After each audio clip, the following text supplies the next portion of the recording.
Ladies and gentlemen, welcome back. I am Ace and I have some more Team Fortress 2 gameplay here for you.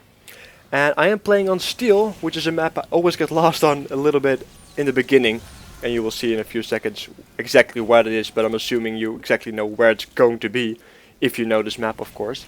And I'm playing a little bit more serious right now with my Pyro. My previous video was purely a casual Pyro play. And this is a little bit better, a little bit more serious, even though I'm still using the reserve shooter combined with of course the degreaser and the postal pummeler. And it came to my attention recently that unfortunately enough the reserve shooter is banned in Highlander. And at first I didn't believe it because I can't see how the reserve shooter is game breaking or really such a destructive weapon that it has to be banned.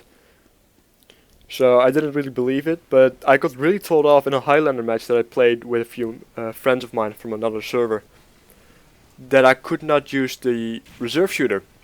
And so I switched back to the flare gun, and then luckily enough for me, I am also a decent flare gun shot, because when I first started playing Pyro, I used a lot of flare gun instead of the reserve shooter. Basically the same tactic, but yeah, instead of the reserve shooter, like I said, the flare gun. So yeah, we didn't get beaten too much. We actually won a few matches as well, I believe, but I felt out of my rhythm. And after that match I actually did some reading up on the reserve shooter, and it appeared that it was banned, and not because the weapon is stronger or game breaking. It has related, the issue is that it has some bugs, while you get some mini crits, while other people are not really in the air but standing on stairs or something like that. Like it's a broken game mechanic.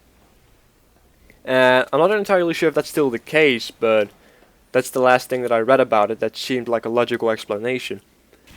So I was really a bit sad about that, because I really like the reserve shooter. It really fits my playstyle as a Pyro.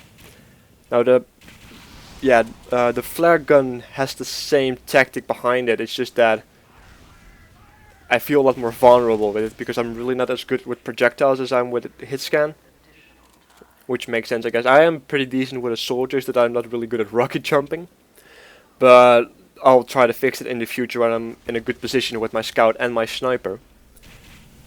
So yeah, and a lot of people also have suggested me to use the detonator, but I can't really justify the detonator for my personal use. I'm not saying it's a bad weapon. I'm saying it doesn't fit my playstyle, so I'm not really going to benefit from the detonator. I do really like the rocket jump-like ability it gives you, especially after the buff it has been getting. But that is also highly situational and really only is useful on certain maps when you know there's a lot of snipers or a lot of people camping on a specific spot where you can really easily jump on instead of running around it or have to run around to get on it. For example, the last point on Payload, I believe, or the sniper position on Viaduct is a really good one.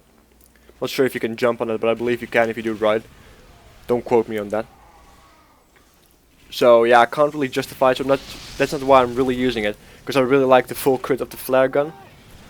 And yeah, I like the mini crits of my reserve shooter. So yeah, if I have to choose, I would choose the reserve shooter first, then the flare gun, then the detonator.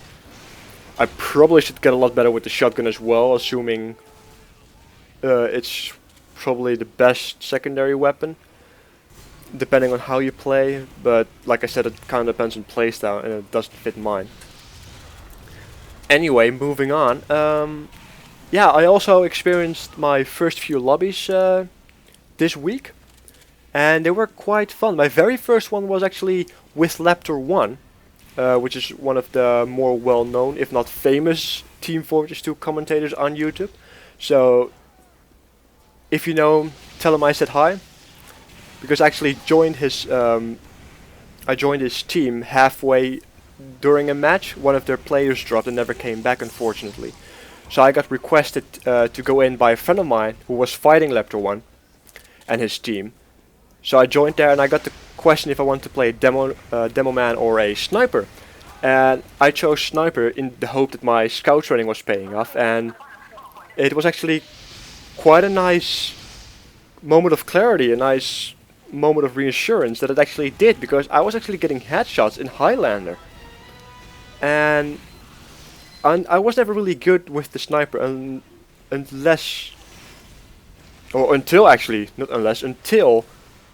I actually started practicing my scout apparently, and now I'm a half decent sniper.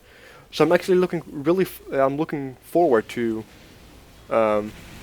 making a sniper video. I'm still a little bit practicing my Twitch aim just to make sure I can actually make an entertaining video to watch, because if I'm just gonna stand still and have no sniper mobility, and let's say for the sake of it use a Razorback, you know, it's not gonna be a fun video to watch. And don't worry, I do not use the Razorback at all. I'm more of a person that uses Jaradi and the Bushwalker in both an offensive way and a defensive way, with the Jaradi that is.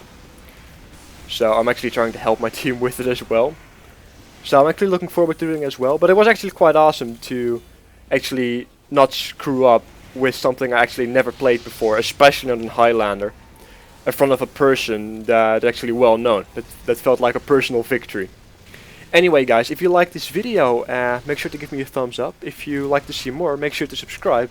And if you want to see something specific, make sure to let me know and I'll see what I can do for you. And then we'll catch you guys in my next video. See ya.